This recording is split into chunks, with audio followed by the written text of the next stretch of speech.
Hello there, welcome to our channel tutorial video again. Hope you're doing fine. I'm back with another tutorial video, and today I'll be showing you how to create a username on your Telegram account. And now without further ado, let's start right into the video.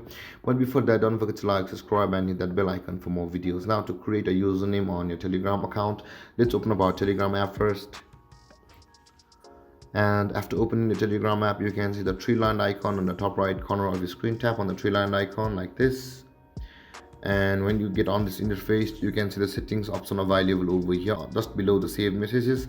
Tap on settings, you can see the username option available over here. Tap on username and enter your username which you want to choose.